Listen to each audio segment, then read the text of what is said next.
এই দুখুলুল মসজিদ বা তাহিয়াতুল মসজিদ, মসজিদের সম্মানার্থে ঢোকার পরেই 2 রাকাত নামাজ পড়ে বসা, এটা কি ওয়াজিব, যেটা তরক করলে ডাইরেক্ট বসে গেলে গুনাহ হবে, নাকি এটা সুন্নাহ? এটা নিয়ে ফোকাহে একরামের মধ্যে মত পার্থক্য আছে। এই হাদিসকে বুঝার ক্ষেত্রে, অ্যানালাইসিস করে, গবেষণা করে এটা থেকে মাসআলা উত্তোলনের ক্ষেত্রে ফোকাহে একরামের মত পার্থক্য আছে। ইমাম আবু হানিফা রাহিমাহুল্লাহর মত হলো গোটা দুনিয়াতে হানাফি মাযহাব অনুযায়ী এটা ওয়াজিব না, এটা পড়লে অফুরন্ত সওয়াব হবে, অনেক ভালো কাজ, কিন্তু কেউ বসে গেলে গুনাহগার হবে না। কিন্তু নবী করিম সাল্লাল্লাহু আলাইহি ওয়াসাল্লামের যে হাদিস, সেই হাদিসের দিকে তাকালে আমরা দেখতে পারি এটাকে উড়িয়ে দেওয়ার মতো আমল নয়। নবী করিম সাল্লাল্লাহু আলাইহি ওয়াসাল্লাম বলেছেন, তোমাদের কেউ যখন মসজিদে প্রবেশ করবে, ফালা ইয়াজলিস আও ফালা ইয়াকরুম হাত্তা ইয়ারকা রাকাতাইন, 2 রাকাত নামাজ পড়া ছাড়া, মসজিদে ঢোকার পর তাহিয়াতুল মসজিদ পড়া ছাড়া যেন সে না বসে। মসজিদে ঢুকলে নামাজ পড়েই যেন কি করে বসে। অনেক ওলামা কেউ বলছেন চেয়ারে কেউ বসলে সেটা এক্সেপশন, আবার অনেকে বলছেন না, চেয়ারে বসলেও বসা, 2 রাকাত পড়ে তারপরে কি করবে, বসবে। তো এই জন্য নবী সাল্লাল্লাহু আলাইহি ওয়াসাল্লাম নিষেধ করেছেন যেন না পড়ে, ওই 2 রাকাত নামাজ না পড়ে যেন না বসে। অতএব এটাকে গুরুত্ব দেওয়া উচিত। আমাদের সমাজে কোনো গুরুত্ব আমরা এটাকে দেই না,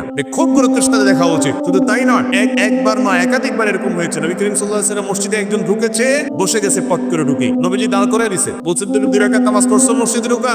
বলেন না, পড়ি নাই। বলে দাও, 2 রাকাত পড়ো, তারপরে বসো। কত গুরুত্বপূর্ণ হলে এটা করেন। আর আমাদের সমাজে এটার কোনো গুরুত্ব তেমন, মসজিদে ঢুকছে 2 রাকাত নামাজ পড়েন, তারপরে এবার বসেন, অসুবিধা নেই। আর যদি আপনি না বসেন, ডাইরেক্ট নামাজ শুরু হয়ে গেছে ফরজ জামাত, তাহলে তো কোনো কথা নাই, আর ওইটা পড়া লাগবে না।